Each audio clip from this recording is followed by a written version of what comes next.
All right, here we go. The deep dive. Welcome to anyone and everyone viewing on YouTube, Twitch, whatever platform you've decided to hop on to today to view the deeper dive. This is myself, Dave Lochran, and Adam Shar, bringing you an interesting slate on Tuesday, following a Monday slate that I don't know, it turned out a little better for me than I thought. Adam, I mean, the pitching, as we predicted in most cases, held up. Gibson ended up being pretty strong despite a lot of pitches. Our boy Marquez was outstanding. Um, Godley didn't get through many innings, but the biggest disappointment was Corey Kluber, who got absolutely shellacked by the Tampa Bay Rays. And it's funny because we had a question and on the YouTube chat that said, do we feel comfortable playing Kluber against the hottest team in baseball? And that kind of goes to show you just the pure volatilities and at times randomness of baseball, because less than 2 weeks ago, Kluber went out and just mowed down this same Rays squad. Yesterday, couldn't get out of the second inning. Yeah, he just really didn't look good in that second inning after a good start to the game. Glad to be moving on from that one.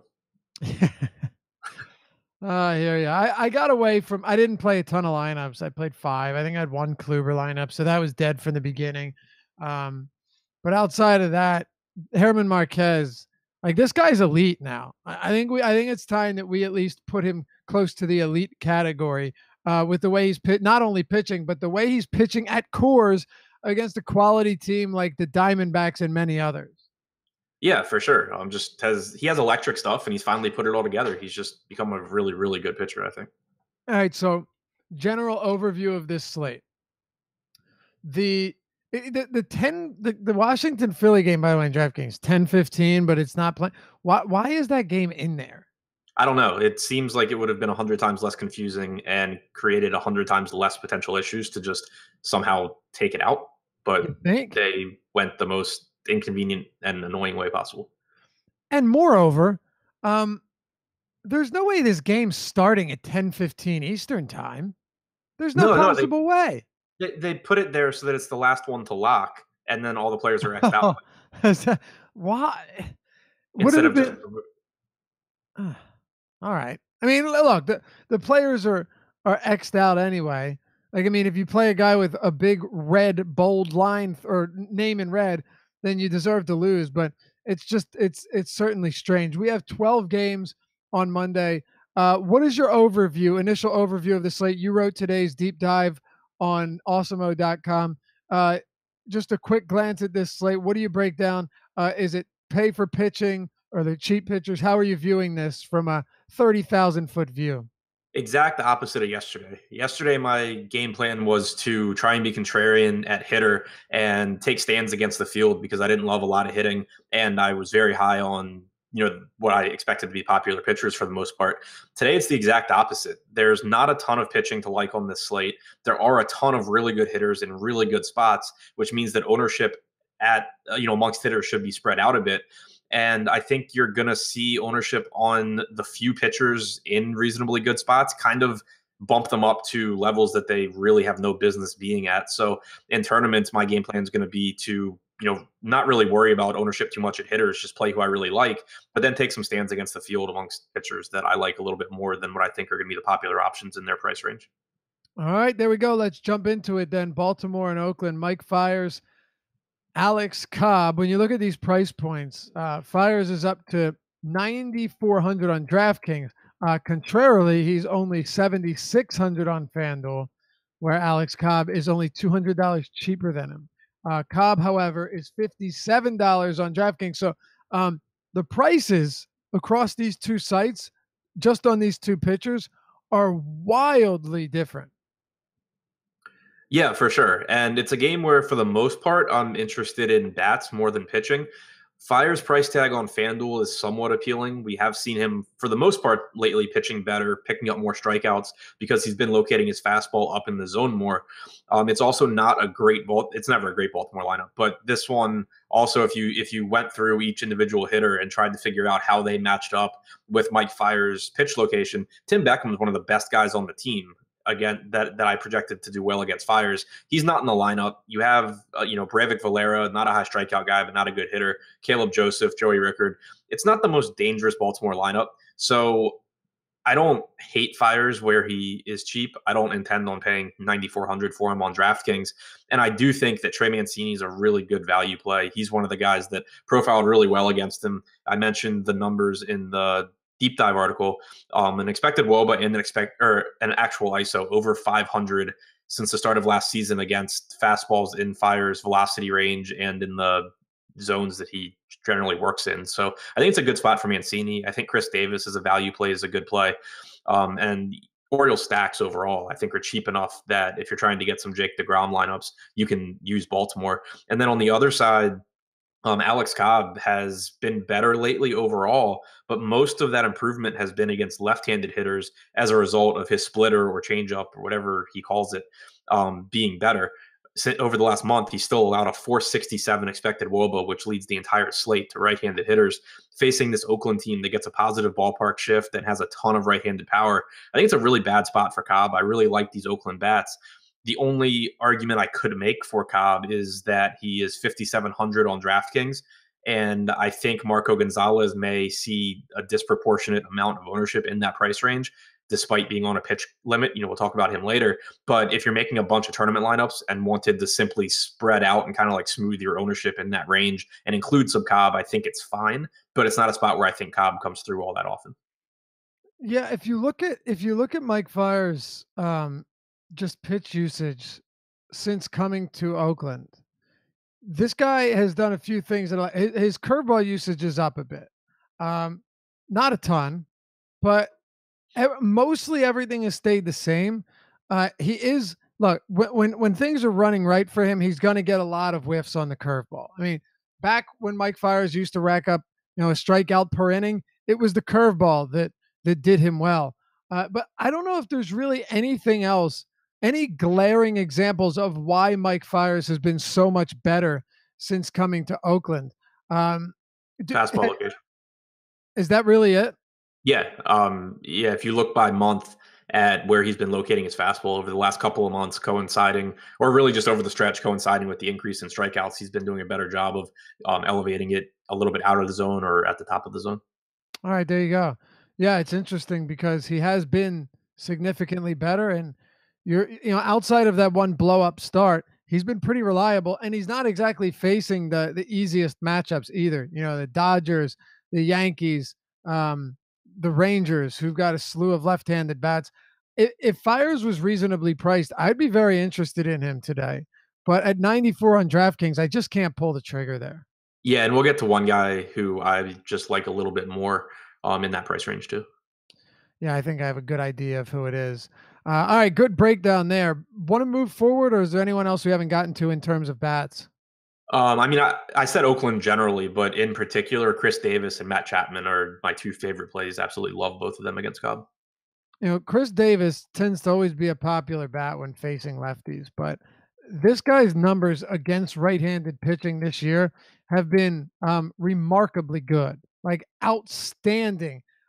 Just from a splits perspective, he's got a 312 isolated slugging rate against righties this year. It's a monster number. A 374 WOBA. 31 of his 41 home runs have come against righties. I mean, granted, he's very good against lefties too, but fly ball rate, hard hit rate, all of them against righties are impeccable. I mean, this guy is someone that no matter who is on the mound is a top play. You are going to have to pay for him here, though. Chris Davis on DraftKings is up at 5,442 on FanDuel, so he's going to take up a decent chunk of your salary, of your cap space today. Yeah, and it's something I mentioned in the article too with regard to Matt Chapman, but obviously it applies to everyone on Oakland. The guys like Chapman and Davis that are putting up these monster power numbers, you kind of have to weight it even a little bit higher because of the context. They play their home games in Oakland. They play a high percentage of their road games either in LA, Houston, or whatever the other park out that I'm blanking on is, Safeco. Oh, yeah. Seattle. I drifted off. So it's kind of even more impressive. When it's not hot in Baltimore, it plays more like a neutral park, but it's still going to be a better park than any of those West Coast parks are. So, yeah, I mean, I just think it's a great upside spot for Oakland here. All right, cool. Let's keep it moving then. Toronto and Boston. Ryan Borucki and Chris Sale, the limited Chris Sale, and a pitcher in Ryan Borucki, a lefty who has done, generally speaking, a solid job of limiting home runs for the most part, not as much of late. But one thing that stands out about Ryan Borucki, when you look at him, you say, all right, what about Borucki is targetable? What is exploitable? Ryan Borucki is not good at holding runners. He's allowed 12 stolen bases in only 13 starts. And it only gets worse when you look at the amount of runners that have been caught stealing when with Borucki on the mound. He's caught two stealing. I think one of them actually came in his last start. But you can basically run wild on this guy who's left-handed, which might not make his life much easier today with all of the switch hitters and a couple power righties in this team for Cleveland. I think this is I'm sorry, for Boston, this makes for a very, very appealing spot for a lot of Boston bats, particularly those that have speed. And we have Danny Jansen behind the plate today. So you have a Borucki Jansen battery against this power laden Red Sox team. Yeah, I really like the Red Sox here for the reasons you mentioned. Like there's stolen base upside in this lineup, but also obviously a lot of really good power hitters. Mookie Betts, I think, is one of the top plays, if not the top player on the entire slate. One thing that stood out for me is that Borucki's actually done a pretty decent job this year of getting swings and misses on his changeup, which is his best pitch. But when hitters have hit it, they've actually had some success. A 341 expected WOBA, an expected ISO over 200 when they make contact. Mookie Betts has a swinging strike percentage of 5.8% against left-handed changeups this year, in addition to doing a ton of damage when he hits them. So I think he just matches up really well in that aspect. And then he obviously has the speed to run on him. So I love Mookie. I obviously like JD Martinez a lot as well, but I would give the edge to Betts because of the stolen base upside and because he does a better job of not swinging through Borucki's best pitch to righties, whereas Martinez is up around a 17.5% swinging strike rate. So both really good plays, but I'd give the edge to Betts. Steve Pearce, I think, is a really good first base option. It's really reasonably priced, batting fifth. The one concern I would have with him is just that I think it's pretty likely that he could get pinch hit for against the bullpen later. You have Mitch Moreland coming off the bench. You have expanded rosters for Boston. So, maybe a little bit of risk there. But overall, just a Boston team that I do really, really like. Yeah, so do I. And Borucki he's going to endure some home run regression. It's just going to happen. I feel very confident that that will be the case. Anyone with an 8% swinging strike rate, he's got an expected ISO up around 200. But further than that, like he is not an extreme ground baller. He's ground batted ball numbers, as you know, normalize quicker than most other stats when you're talking about pitchers. What I mean by that is, say you have a small sample size. ISO could be takes a little while. But ground balls, fly balls, generally are going to normalize pretty quickly. And he's now faced 238 righties. He has a 40% ground ball rate. There's simply no way, Adam, that he maintains a 6.1% home run to fly ball rate. It just doesn't make sense for a pitcher of his skill set, someone that doesn't get ground balls. He doesn't allow a ton of hard contact, but he has a 15% soft contact rate too, which is not high. Like the other shoe will ultimately drop here, and he's got an xFIP above 5 against righties. I just think that sooner or later you're going to see the home run regression set in rather heavily with Borucki, and I wouldn't be surprised to see it happen against this Red Sox team. Yeah, and I guess like to further on that point, it's not like this guy was some elite prospect coming up that was supposed to come Right. up and perform as well as he did. Everything pointed to him coming back down to earth, and I think that's what we're seeing. Yeah, I mean, you just look at the guy's numbers. AAA, 77 innings. He was striking out 18% of batters. That's not going to get you extremely far at the major league level, especially in this division. He had an 8% swinging strike rate in AAA. No, just no. Come on, really? That just doesn't make sense. So I think it's coming. The one thing though, Adam, it's baseball, so we have no idea if today will be the day. But generally, you have to look at it and say, should it happen? And with Ryan Barucki, it should against Boston. I'm willing to take the leap there.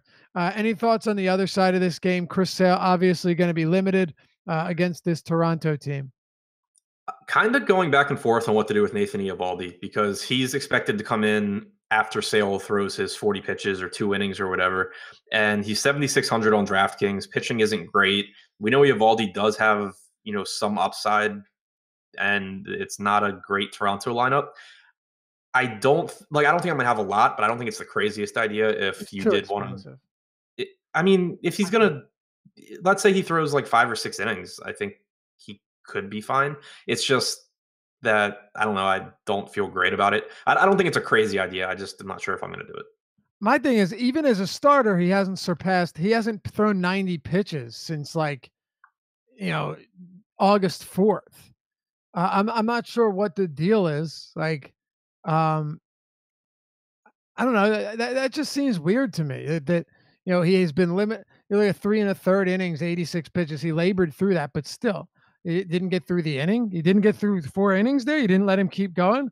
Um, he's been beat up a bit, but yeah, we talked about this earlier this year with the Evaldi that was throwing the cutter on the same plane as the fastball, which was interesting because the fastball, the four seamer, which has always been like a high 90s pitch, never got the swings and misses that you would have expected it to. Yeah, Actually, it was like a flat fastball that got hit pretty hard. And then this year, you say, okay, what's going on? And I'm looking at fastball movement, not really seeing anything. I was hoping that maybe he was getting more rise on it, but he wasn't.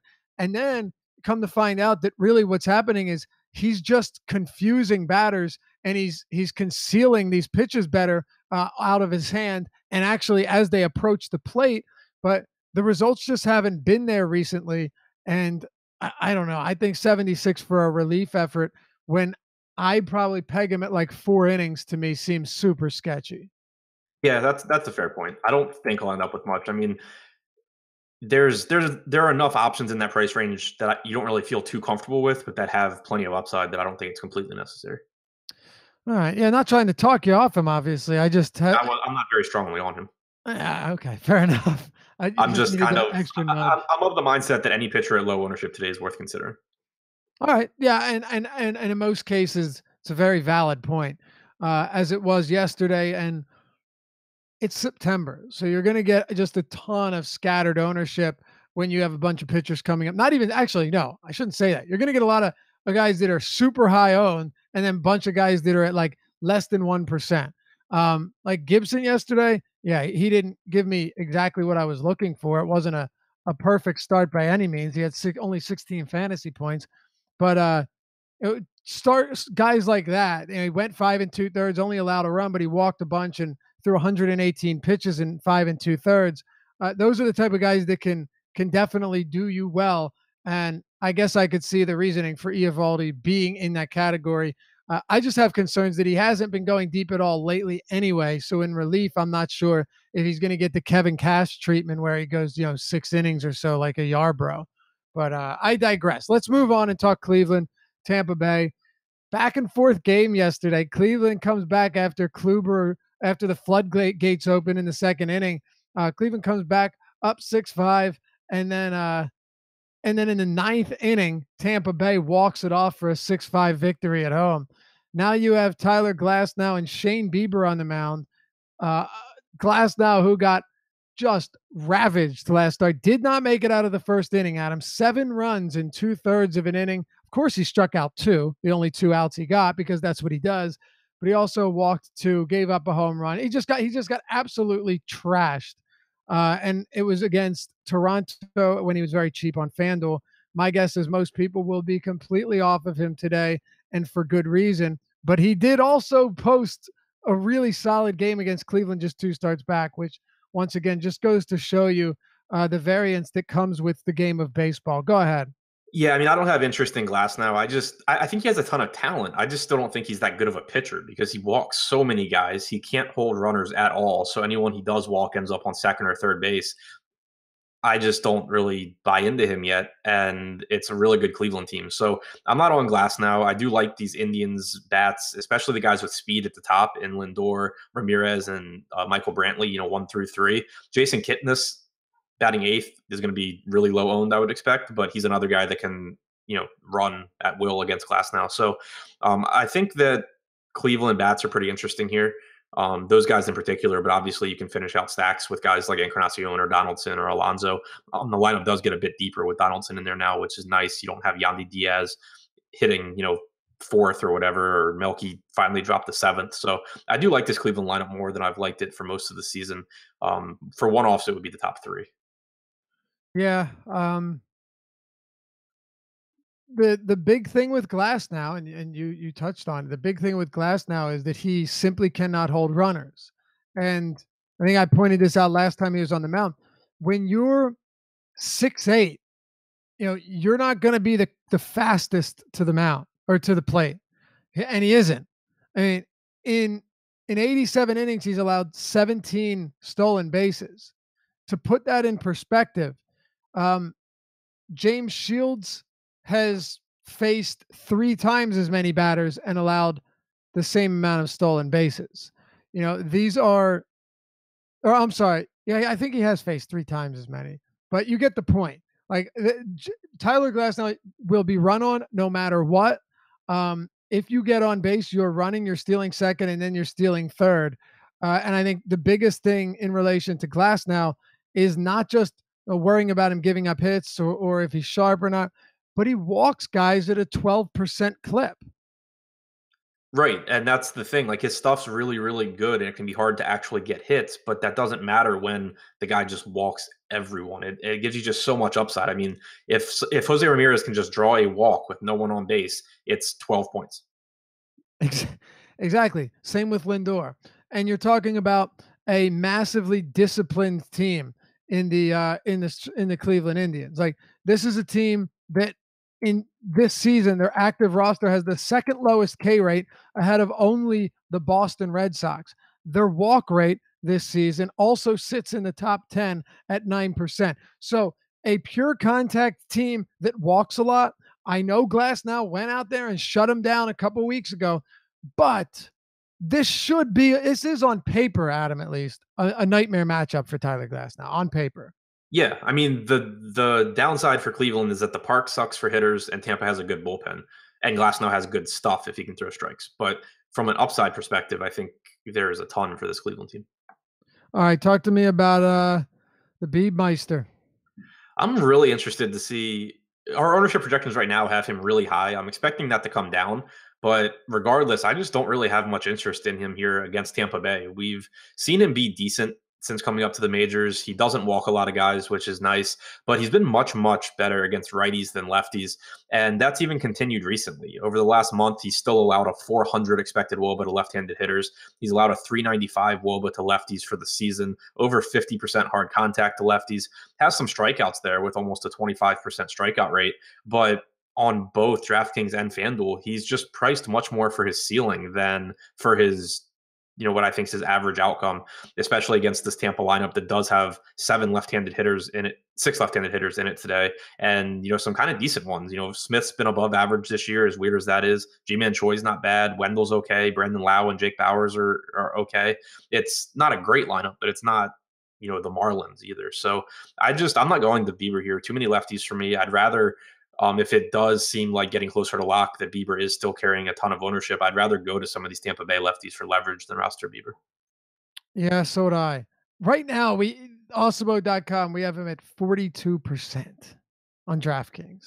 Yeah, I expect that'll come down, but it's got to, right? That's insanely high. Although FanDuel is projected as the highest owned pitcher as well. I think another reason that could come down is just pure recency bias after seeing what Tampa did to Kluber. I could see that influencing ownership as well, as silly as it may seem. How it works. Well, and Tampa has an implied run total over 4, which is higher than a bad team for them. Yeah. Look, any team that can go throughout most of their season without more than 1 or 2 legitimate starters, like actual starters, and the lineup that has been in flux since April, with being able to compete, not for a playoff spot, but actually compete for wins, which they've done in the toughest division in baseball, or one of, I'd say the toughest. They're not going to roll over and die like we expected them to before the season started. And I think that's been the case all season long. Yeah, I agree. Yeah, right now, 4.1 implied run total. There are, got a lot of 1, 2, 3, 4, 5, 6, 7 teams with lower run totals. So we'll get to all of them and more. Let's first talk about the Mets and the Marlins. Jacob DeGrom, Jose Urena. Urena's been good to me in the right spots. Like anytime he faces Philly, or at least last time he faced Philly. Jacob DeGrom, that game got washed out yesterday. By the way, how tilting is it that the tarp was not down at Citizens Bank Park over the weekend when there was a massive just rain for days on end? Like everyone knew it was coming.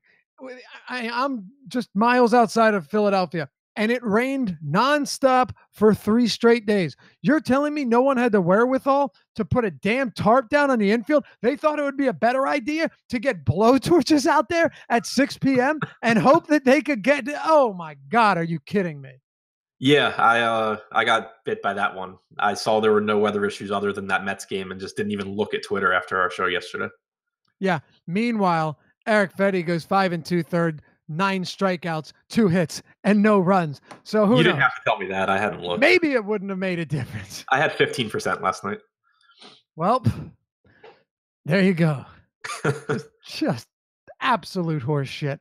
Anyway, Jacob DeGrom, same price as he was yesterday, which is interesting because usually when there's a postponement, DraftKings will change their salary by like 20% in the same matchup the next day for no reason. I think it's the same, or at least a couple hundred off from what it was against Miami. Their expected run total, this might be, I think this is the lowest on the season, lower than when Scherzer faced them. It is down to 2.4 for Miami, Adam. Yeah, that's the lowest I can Insane. remember seeing. DeGrom, easy SP1 in cash. No real question about it. Just get him in your lineup. On the 2 pitcher sites, there's enough cheap options that you can pair him with that it's not really that tough to get there. And not playing him just seems incredibly dumb. For tournaments, I think so on FanDuel for tournaments, I don't usually worry too much about pitcher ownership just because you roster one. And so normally even when they're popular, it's 30, 35%. And he's relatively inexpensive there at like 11.5 or 11.7. So if you can get him in, great. Obviously in tournaments, expensive pitchers are never a must play. So if you need to drop off to get the hitters you want, then go for it. On DraftKings though, at 13,500, obviously Jacob DeGrom's really, really good. The Marlins are really, really bad. It's a great spot for DeGrom. He's going to be the highest scorer on the slate a lot, but 13.5, I mean, I'm not saying not to do it in tournaments. There are certainly some cheap stacks that I'll have where I'm going to get to DeGrom, but I guess my point is I'm not going to force him into tournament lineups just because there are a ton of hitters on the slate that I like, and I expect that he will be really popular. And paying all the way up for popular pitching, it just leaves you without a lot of wiggle room. Like there are so many times where the guy has a good start, but not one that you had to have. Then obviously there's a percentage of the time that something goes wrong. It's just it's so hard for it to help you win a tournament if you're going to roster someone at 13,500 at like 40 or 50% ownership. So to me, if I'm being contrarian elsewhere in my lineup, then I still obviously really like DeGrom, but I just don't see that. I don't see myself forcing him in tournaments. Here's how I view it, and I agree with you. What do you need from DeGrom to feel good in tournaments? With me, even 30 at 13.5, you're like, all right, nice start. But you want high 30s. You want to, I mean, is DeGrom capable of dropping 40? Sure. He did it like 3 weeks ago against the Phillies. No surprise. But you need more than just a good start. 6 innings, 6 scoreless with 7 strikeouts. Very good start. But at 13,500, I'm not sure that's enough when you're sacrificing so much at your hitter positions. Like, let's just say that you paired DeGrom with Bieber. You have 3,500 per remaining per hitter. That makes things very difficult to get a serviceable offense around those pitchers. Yeah, I mean, the one thing I would point out is on this particular slate, I think the raw points maybe matter a little bit more just because there is such bad pitching in most spots. Like for my tournament projections right now, I have DeGrom projected to be the highest scoring pitcher by 7 points over Fultonevich. So I think if he were to go for 30, you are probably happy a lot of the time just because I think a lot of times you play the slate out, you get that mid range just with everyone throwing up like 16 points or something. But in general, I mean, I agree with you. And that's where the ownership comes in for me because I just think that there's a little bit better edge maybe in getting an extra couple expensive bats and taking on lower owned pitching than paying 13.5 for a guy that's really, really popular.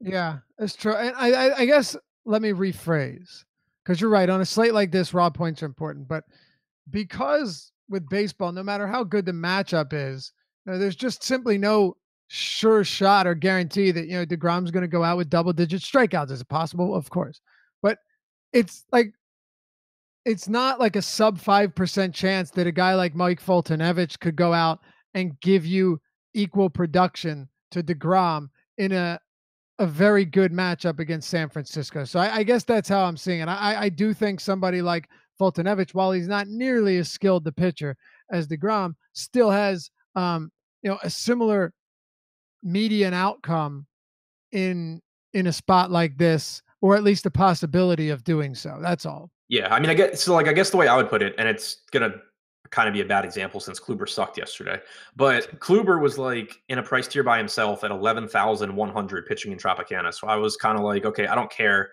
I'm just playing a ton of Kluber. I'll be overweight and I'll be different elsewhere. Whereas DeGrom here is 13.5. And so now I'm more of the mindset of I'm still going to play a lot of DeGrom, but I'll probably end up like around 40% or something like that, probably like even with the field instead of intentionally being overweight. All right. Sounds good to me. Any Urania interest? 7,100 over there on DraftKings. On FanDuel, Urania 6,700. Not in particular. I mean, if you want to sprinkle him in some max entry lineups, I think it's fine. But I prefer it when he's a little bit cheaper. I prefer him in Miami, so I don't expect to have much of him. All right. I think we can move on from this game then, Yep. because Urania is a decent enough pitcher to where I'm not really stoked about Mets bats either. Milwaukee and Chicago, Jose Quintana and Julius Chassin. These are two guys that I rarely play in DFS, but also have at least enough respect for where I don't love picking on them either. Quintana, he has not been great this year, but I don't expect him to go out there and get blown up. And it's the same thing with Chassin, who's having a resurgence of a season this year. What do you make of this matchup between these pitchers? Yeah, I wasn't on either one earlier. I'm kind of coming around on Chassin here. I still don't plan on going to Quintana. It's just a really good Milwaukee lineup. I don't think Quintana is that good. I think he's one of the yet another Cubs pitcher that a lot of the DFS community thinks is better than he really is. So I'm not going there. But this Cubs lineup isn't really that great. Like they have guys on the disabled list. You don't have Hayward, you don't have Schwarber in the lineup. Obviously, the top of the lineup is dangerous, but then you get Tommy La Stella, Victor Caratini, the pitcher spot, and Ian Happ, who has power but strikes out a lot. Chassin does a good job limiting damage really against both sides of the plate. Strikeout stuff's better against righties. I don't mind having some of him here. Not someone that I'm going nuts on, but like I think I would rather play Chassin than Urania. Okay. Yeah, I'm gonna try not to play either of them personally, but I can understand having a little bit of Chassin here. Oddly enough, Chassin has allowed half of the home runs at home than he has on the road, but he's still done a very good job of limiting power all season long. He's also somebody that you expect to be significantly better against hitters from the right side of the plate. And how many lefties do we have for Chicago today? One, two, three, four, five, six. But I guess guys like Caratini and Listella and Zobrist aren't exactly going to have you pissing your pants either. So Yeah, it's just kind yeah, of it's a relatively weak Cubs lineup, I think. it is. I'm not targeting bats here though. No real interest. Are you picking on Quintana? I mean, I like Ryan Braun. Yeah, But we always like him against the lefty, but I'm in terms of the team. no, probably not. Like I might have a little bit of Milwaukee stacks just for the upside, but it's not something I'm prioritizing. All right, let's move on then. Minnesota and the New York Yankees. We've got Sonny Gray and Tyler Duffy starting off a bullpen game for the Minnesota Twins. Um, all right, here's what I'm going to do. I'm just going to give you the floor because there's no doubt in my mind that you've got a lot to say about Sonny Gray, who, you said, I think what you said is you still believe in the article. You said you still believe he's a good pitcher or that he has good stuff, one or the other. But we do know, Adam, that his home road splits, whether you want to buy it or not, are as dramatic as it could possibly get, no matter what the pitcher. They're like Coors Field splits, except it's Yankee Stadium. Yeah, and I talked about it a lot in the article, but basically, I normally don't buy in very strongly to home road splits, but I'm willing to do so with Gray because, for one, there's been so much talk about him just like not being able to handle the pressure of New York, and the fact that he literally cannot throw strikes when he's there. He doesn't strike guys out. He walks more guys. It at least would go. It's what you would expect to happen if he really does just kind of have a mental block about pitching there. But more so than that is if you look at a lot of his underlying numbers, you look at his underlying stuff overall, he's still a pretty good pitcher. And so I think that the two most likely outcomes, it's either that he really does have a mental thing about pitching in New York and he's going to be good on the road, or the home road splits are bullshit, but it is weighted towards him just getting unlucky at home for whatever reason or pitching poorly, and that he's actually a good pitcher. But either one, I think that Gray is still a good pitcher, is what like the hypothesis should be. And now you have him pitching outside of New York, so the home road thing doesn't really become an issue. You just get what I think is still a pretty good pitcher in Sonny Gray facing the Twins, probably without much ownership. The biggest concern I have here is how deep into this game he goes. He threw 62 pitches on September 2nd. He made a start against the Orioles at the end of August, threw 79 pitches, but he went 6 1/3 in that game. Pitched really, really well. Basically got into the seventh inning, got an out, put someone on base, and was taken out. So my kind of educated guess here is that he's probably going to go 6 innings if he pitches well, and then he'll be taken out because the Yankees have a good bullpen. I expect that if he gets into trouble in like the fifth inning, that Aaron Boone will have a quick hook, which really scares me, and it will make me limit how much Sonny Gray I have because I think that there's a lot of instances where he just doesn't go as deep as we would like. But just from a pure ceiling perspective, I think if you can get 6 innings of Sonny Gray in this spot, that he has a really nice ceiling for the price tag. So I do want to at least be overweight on him in tournaments. No, I agree with you. And also, let me just say, I don't think, I think your former theory makes more sense than the latter. Uh, the latter being that it's just been a lot of bad luck. And here's why. I don't think after throwing or after facing almost the exact same amount of hitters at home and on the road this season, that your strikeout rate can be 12% higher. 27% on the road, 15.7 at home. That's a massive difference. Your walk rate is balloons to twice as high at home. His home run rate, this is even more remarkable. Granted, right-handed pitcher, lefty-friendly ballpark, but still, 0.42 home runs allowed per nine on the road. That's elite.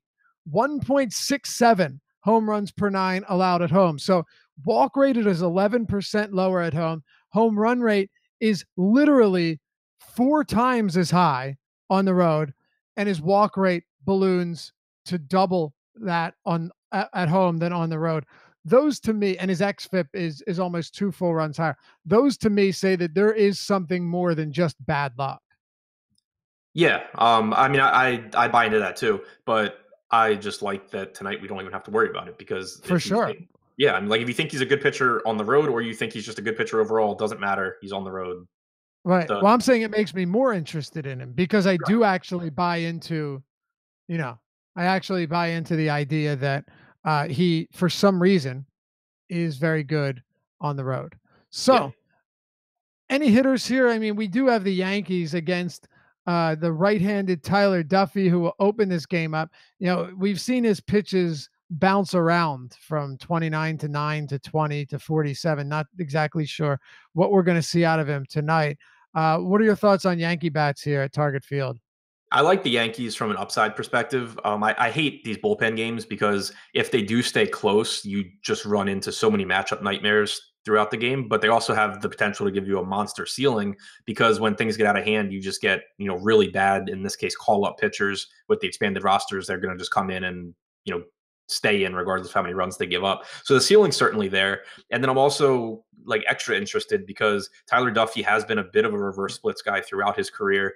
Going back to 2016, he's allowed an expected WOBA of about 377 to righties, an expected ISO well over 200. You have obviously a right-handed heavy lineup here with the Yankees. Duffy does not even throw a slider. His go-to pitch is his knuckle curve, which is a little bit better for these Yankees bats because they have a couple of guys, Stanton being the one that's the most obvious, that just cannot touch anything breaking hard down and away from him. So a little bit better spot for Stanton, a little bit better spot for Gleyber Torres, who I think is a really interesting tournament option. Obviously, batting ninth, you're just not going to get ownership on him, but it's a really bad second base position, and we know that he has power, so he's interesting. Gary Sanchez, I think, is the clear top catcher option on the slate. McCutchen's a good play. Andujar and Hicks are fine. It's a Yankees team that I like quite a bit. If you look like just on Fangraphs at the like weighted pitch values, Stanton's a minus 11.6 against the slider. Yeah, it's insane. I don't have it in front of me right now, but I think he has a 33% swinging strike rate. Incredible. And a 26.1 against the fastball. Just crushes fastballs. So I think that's a very valid point. But man, he stinks against any breaking stuff, particularly the slider. Stuff sweeping across the zone. He just sucks. But against Tyler Duffy, like you said, with no slider, that could get him into a lot of trouble. Let's keep it moving then. I will ask you, in terms of gauging your interest in Sonny Gray, where do you think you're at on him right now in terms of your own personal ownership? I'm updating our ownership projections just to give you somewhat of an idea where Sonny Gray is at. Let's see. Right now, Sonny Gray on DraftKings, very, very, very low. Put it that way. Yeah, I haven't run my crunches yet, but I'm guessing I'll probably end up around like 15-ish% on Gray, which I All think will right. be overweight. About 15% above the field.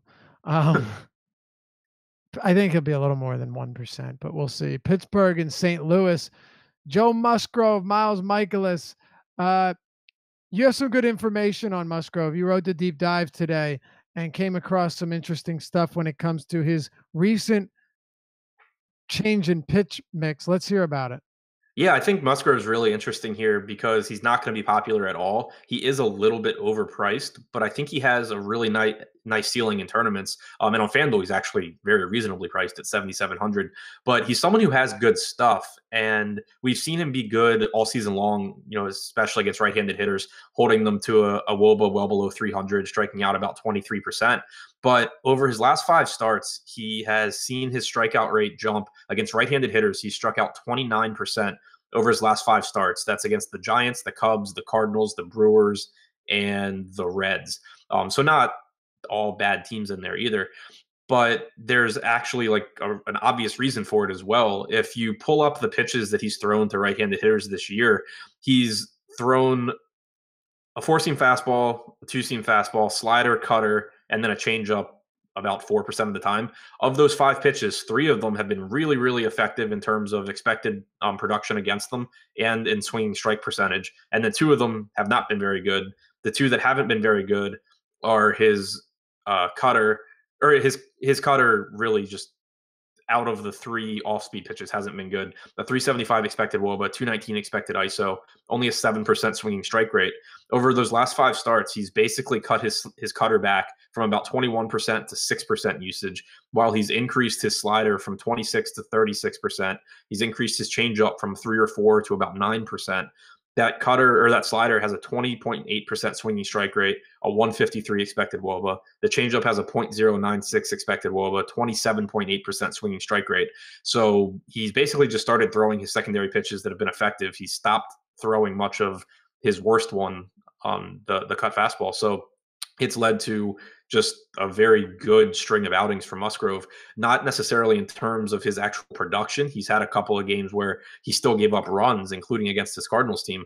But in terms of swinging strikes, in terms of chase percentage, in terms of strikeouts, it's all been there for him. And he's facing this Cardinals lineup that has 6 right-handed hitters in it, including the pitcher. I think that at very little ownership, Musgrove is a fantastic tournament option tonight. Yeah, I'm with you. I mean, he's a bit expensive, but that should um it should suppress his ownership. I don't see him being popular whatsoever. Uh Honestly, at this rate, you have to think that like a ton of ownership comes in on 2 different pitchers, and one of them is not Shane Bieber. Our updated our projection ownership projections have recently updated.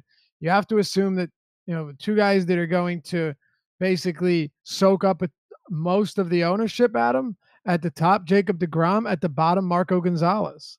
Yeah, completely agree with that. And while DeGrom obviously is the better pitcher, I think that Musgrove can score, 25 to 30 fantasy points here enough to be a good tournament play. I'm with you.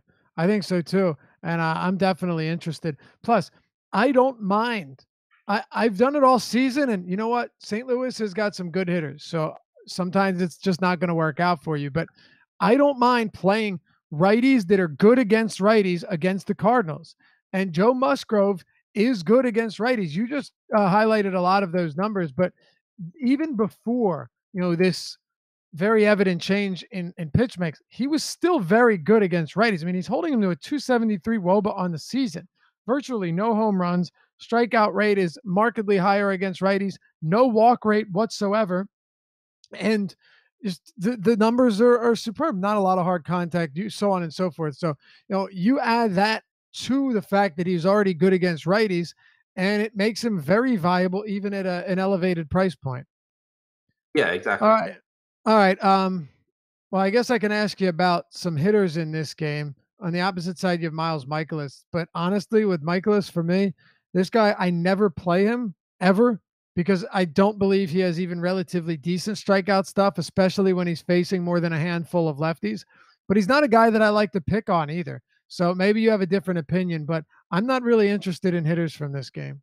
Yeah, I mean, slightly different opinion than that. I don't mind rostering Michaelis some today. I don't think he has a ton of upside. I agree with you, but he also, like you said, he does a pretty good job limiting production. And on this slate at 7,600 on DraftKings, where you need the 2 pitchers, I don't hate it. Like, I'm not going to have a ton just because I hate taking guys in DFS that don't rack up strikeouts. I'd rather take a Mhm. risk on someone like Musgrove or someone else that can get strikeouts. But I just think that it's a very fair price tag for Michaelis's skill set.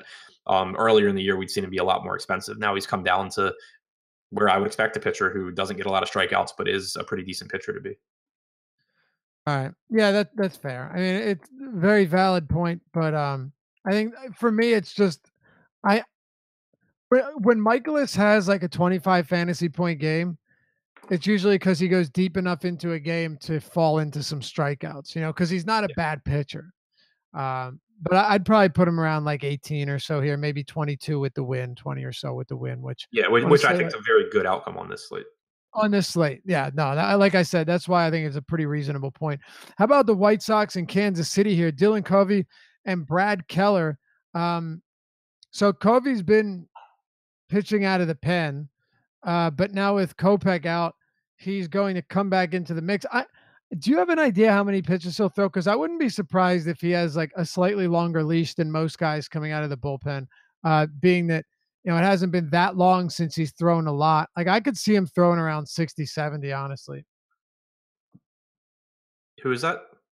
Covey?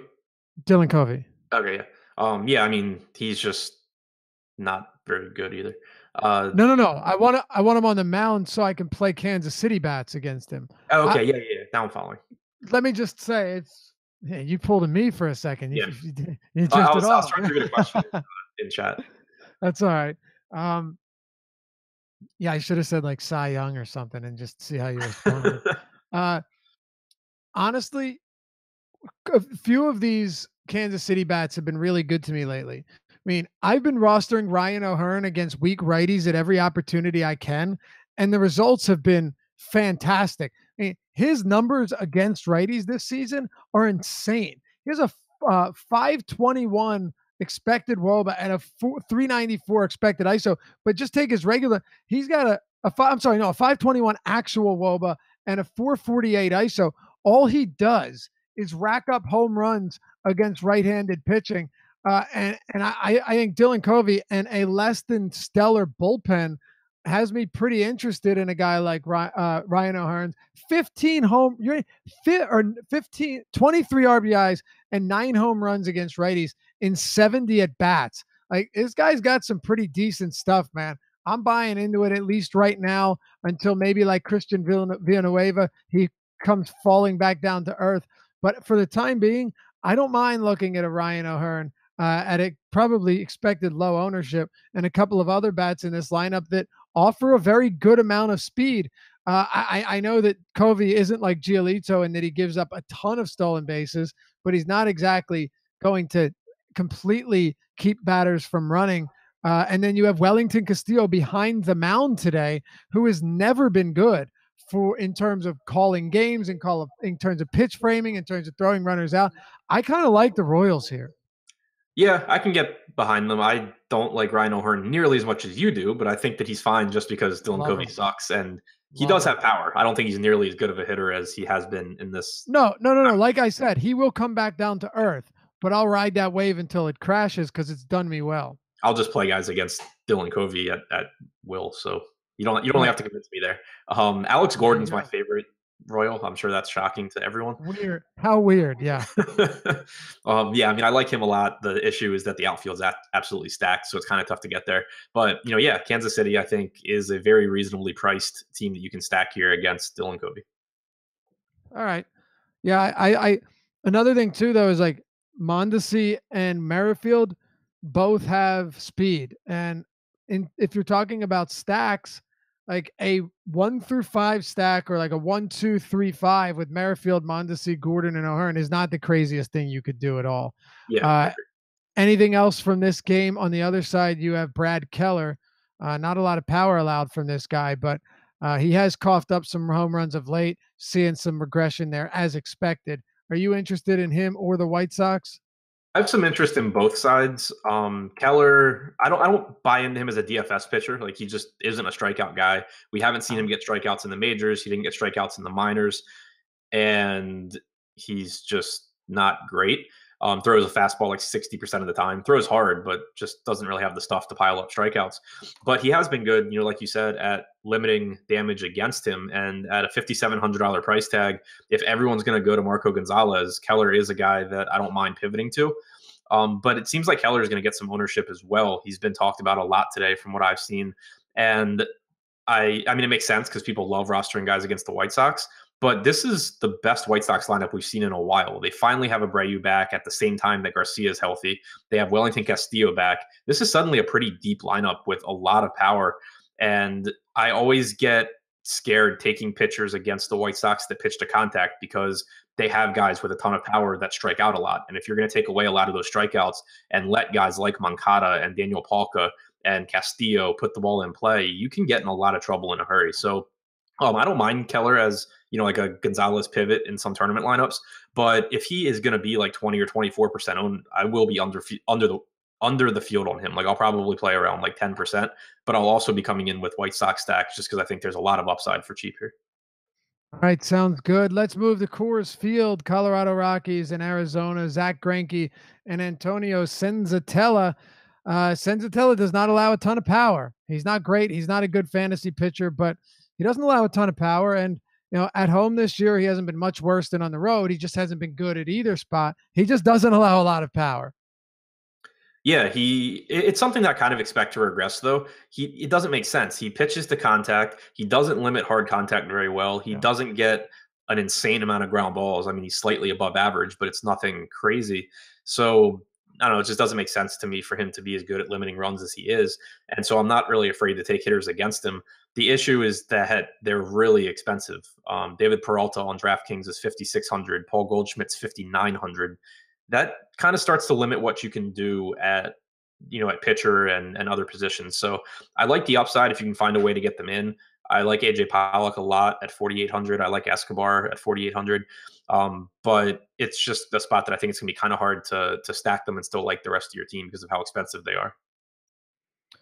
Yeah, I think so too. I don't know if this is a game that I'm all that excited about. I mean, Greinke is a good pitcher, and while this season he may not have flashed the same upside as the last few seasons, although he had a couple starts there where he was outstanding. His last great start coming against Colorado at Chase Field. I mean, how much do you really want to pay for Colorado against Greinke is the question. Yeah, I mean it's kind of nice because Colorado's discounted a bit. 5,200 for Blackman, 4,700 for Dahl, 51 for Story, 5 for Arenado. Those are all, close to probably 10% cheaper than you normally get these guys in cores. So I think that they, from a price perspective, are actually in a little bit better spot than Arizona, even though they're facing the much better pitcher. So I will go there a decent amount. I also like the lineup that they ran out because Ryan McMahon gives you value and upside over Ian Desmond. So I like that McMahon's in there. I like the Dolls batting cleanup. I just like in general the lineup the Rockies ran out there. So I expect they will be one of my highest owned stacks. But I'm also going to have some Greinke just again because people aren't going to play him. It's a spot that scares me. It's in Coors Field. It's against what I clearly just said. I think is a very good Rockies lineup, but he's discounted for this. He's a better pitcher than guys like Miles Michaelis and Sonny Gray and Shane Bieber and everyone in that price range, and people aren't going to play him. So this is another one where I'll just take both sides. All right. Yeah, pretty much the case here. I don't disagree with that at all. I think it's kind of the side you have to take. Like you don't really know what's going to happen here, but it's Coors Field. Anything can happen. So cover all of your bases, right? I mean, it's Right. really that simple. Right. All right. Let's go to Texas or to LA for game where they host the Rangers. We've got ourselves a matchup, bullpen game. Jim Johnson starting for the Angels, and then we have Adrian Sampson on the bump for the Rangers. Go ahead. What do you have here? I'm trying to hurry up a bit, being that we've got the Live Before Lock show coming up right Yeah. after us. Basically a bullpen game here for the Angels and for the Rangers. Samson not completely stretched out and not really very good at any level of the minor leagues, either going in facing this Angels team that actually has, a lot of good hitters. So I think Angels are in a good spot, even though they're in Los Angeles. Calhoun underpriced, Mike Trout obviously really good, Shohei Ohtani obviously really really good. So I like the Angels here, particularly the outfield. And then on the other side, a bullpen game for the Angels. You have Jim Johnson starting, and then we don't know who's going to come in after them. Looking at their bullpen, obviously this time of year it's really hard to predict because of expanded rosters. But Deck McGuire hasn't pitched in a while. If he ends up being the long guy, it's a really good spot for Texas. So I think there's at least some potential to Texas being in a really plus spot here. You have no Shin-Soo Choo in the lineup, which sucks, but a nice price tag on Joey Gallo, some upside in Willie Calhoun. Definitely prefer the Angel side though. Me too. And Mike Trout, obviously going to be in play. Otani, Calhoun, those guys I like quite a bit on this slate. And they have proven that hitting at home inside of this park has not been an issue. All right, two more to go. The Padres and Seattle, Marco Gonzalez, Brian with a Y, Mitchell. Talk to me. Just give me your analysis on Marco Gonzalez right now. Expected to be the highest guy on DraftKings at only 5,400, 41% projected ownership right now. Seems crazy. Yeah, I mean, I think that in cash games, go ahead and play him as your SP2 because he's expected to throw 75 pitches and he's cheap enough where on a slate that doesn't have a ton of pitching, you can get him. He should do well enough at that price tag. Where I think it becomes an issue is in tournaments at that ownership. If he's gonna be 30 or 40% owned, what are you gaining by playing him? It's such an unlikely outcome that he puts up a score in 75 pitches that you have to have him in your lineups. And it's not like you're creating an edge for yourself if everyone else has him. If he were going to be 5% owned, then sure, hope that he goes out, has an efficient game while striking out 7 guys and, picking up a win. But if he's going to be really popular, I'd rather just spread a lot of that ownership out to guys in that price range. So I'll probably end up with like maybe 10, 15% of Gonzalez, which I expect to be very much underweight on the field, and just spread some of that ownership out to the other guys in the price range. All right. Yeah, there are a lot of caveats to Gonzalez having a good game here. And I think not playing him in this matchup could make a lot of sense. I'll just say quickly too, Adam, that number one, Marco Gonzalez, a lot of his success earlier this year came on called strikes and called strikeouts. I remember looking this up and I was blown away. The only pitcher that was getting more called strikes and called strikeouts than Gonzalez through July was Chris Sale. Gonzalez had a lot of success with that, but he does not miss a lot of bats. And whatever, forget what you think about the Padres. They are a team that has a lot of power against lefties. This is at a good park for pitchers, but there are still some power bats in this lineup. No Villanueva, obviously, but you do have Renfroe, you do have Reyes, you do have Myers. It's not it's not a cupcake spot for Gonzalez, much to what many think. That's all I'm saying. Yeah, I mean, there's enough power here where it can pretty easily it'll go wrong often enough that I think there's some risk. Yeah, and you're also talking about a guy that has swinging strike rate around 9%, which is not elite, although it is San Diego. Any hitters from this game for you?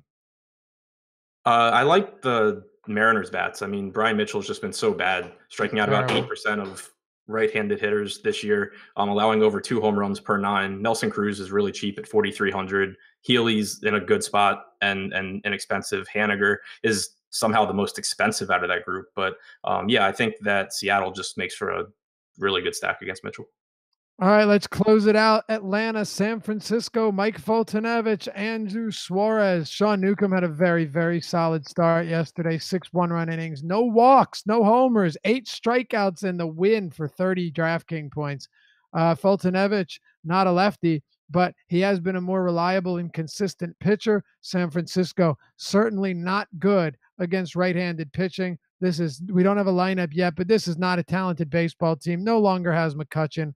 Um, I know, most people say, well, if I'm going to pay up, I'll go to DeGrom, and I understand that, but this is a very good spot for Mike Foltynewicz.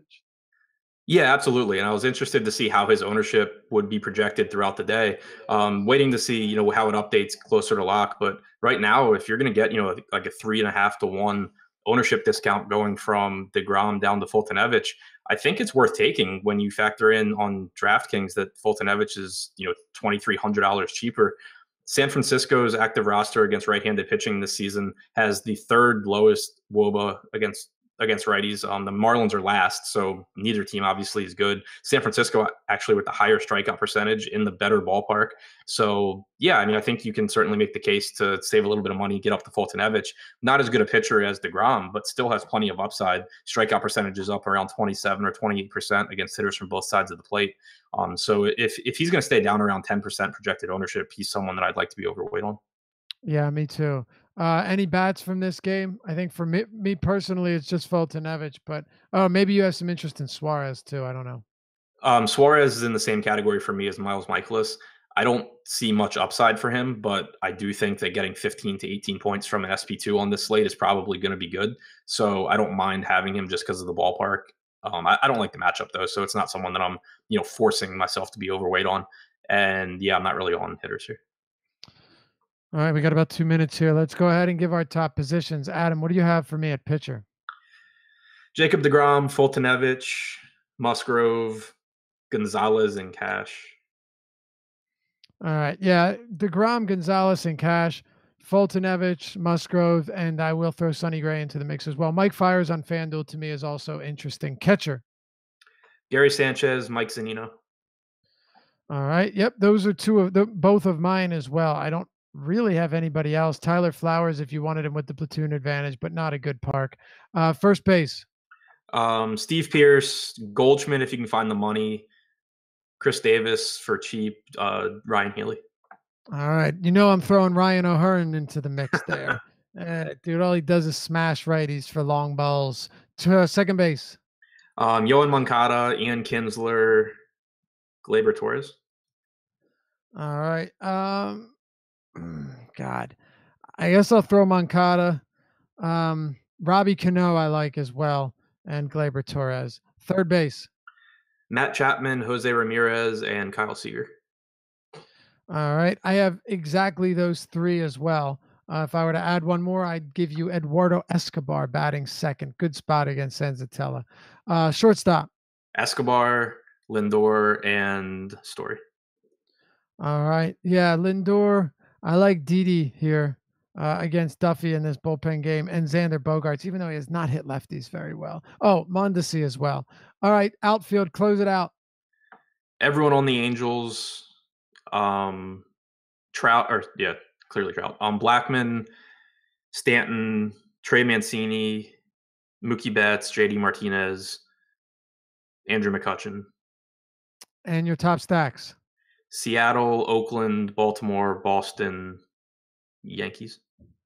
All right, those are mine as well. I'll throw a low-owned Royal stack into the mix because Ryan O'Hearn. All right, stick around. Chris and Jake, live before lock, coming up. Going to bring you right up to lock. Good luck today. We will be back with you tomorrow on the deeper dive. Until then, good luck, and we'll see you next time.